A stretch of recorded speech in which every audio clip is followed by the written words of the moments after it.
Assalamualaikum warahmatullahi wabarakatuh. Welcome to our channel. Pada video kali ini kita akan membahas tentang mata pelajaran sejarah Indonesia, yakni drama Akhir Sang Tirani. Oke teman-teman, langsung saja kita ke video pembahasan. Kedatangan Jepang yang dianggap sebagai saudara tua pada mulanya disambut dengan penuh harapan. Namun, perlakuan yang kejam terhadap rakyat Indonesia menimbulkan kebencian rakyat Indonesia pada Jepang. Eksploitasi besar-besaran yang dilakukan Jepang mengakibatkan penderitaan dan kesengsaraan rakyat Indonesia. Kehidupan yang menderita dan sengsara karena kemiskinan. Hal ini dikarenakan segala potensi ekonomi di Indonesia digunakan untuk mendukung Jepang dalam perang. Penduduk Jepang di Indonesia membawa dampak pada kehidupan masyarakat di Indonesia, baik di bidang politik, ekonomi, sosial budaya, pendidikan, maupun di bidang birokrasi dan militer. Bidang politik. Dalam bidang politik, Jepang melakukan kebijakan dengan melarang penggunaan bahasa Belanda dan mewajibkan penggunaan bahasa Jepang.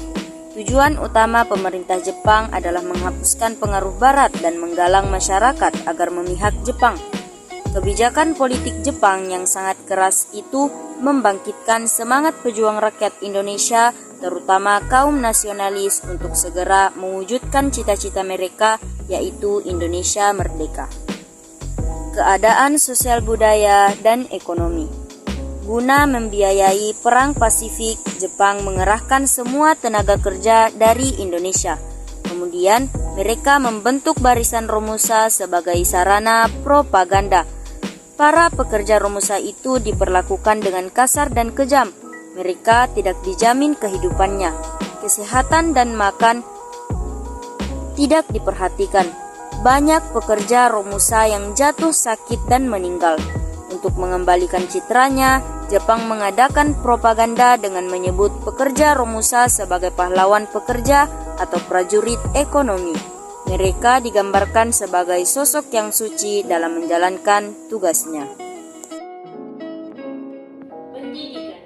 Pada masa pendudukan Jepang, keadaan pendidikan di Indonesia semakin memburuk.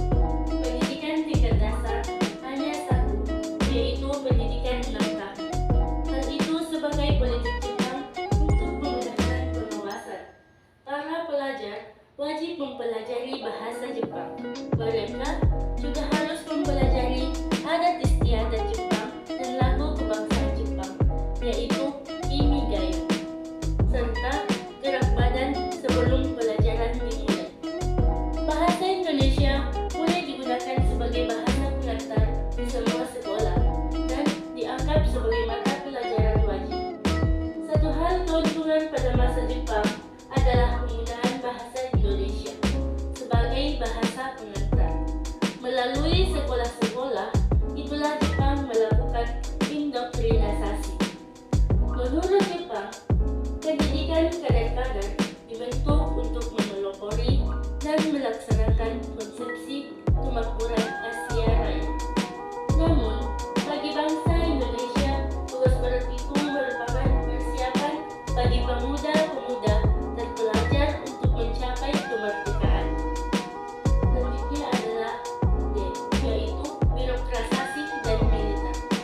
Dalam bidang birokrasi, tentang dikeluarkannya Undang-Undang Nomor 27, yaitu Aturan Pemerintahan Daerah, dan Undang-Undang Nomor 28 mengenai Aturan Pemerintahan Shu dan Tokubetsu-shi. Maka berakhirlah pemerintahan sementara. Kedua aturan itu merupakan pelaksanaan struktur pemerintahan dengan datangnya tenaga sipil dari Jepang di Jawa. Mereka ditempatkan di Jawa untuk melakukan tujuan reorganisasi pemerintahan Jepang yang menjadikan Jawa sebagai pusat perbekalan perang di wilayah selatan. Janji kemerdekaan.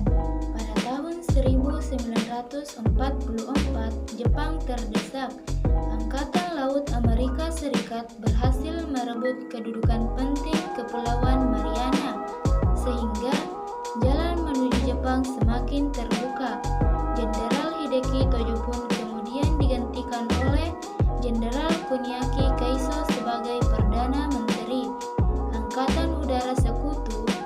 Jepang di Morotai pun mulai mengadakan pengeboman atas kedudukan Jepang di Indonesia. Rakyat mulai kehilangan kepercayaannya terhadap Jepang dalam melawan sekutu. Sementara itu, Jenderal Kuniaki Kaiso memberikan janji kemerdekaan pada September 1944. Sejak itulah, Jepang memberikan izin kepada rakyat Indonesia untuk mengibarkan bendera merah putih di samping bendera Jepang Hinomaru. Lagu Indonesia Raya boleh dinyanyikan setelah lagu Kimigayo. Sejak itu pula, Jepang mulai mengerahkan tenaga rakyat Indonesia untuk pertahanan. Mereka disiapkan untuk menghadapi musuh. Pada saat itu, suasana kemerdekaan terasa semakin dekat.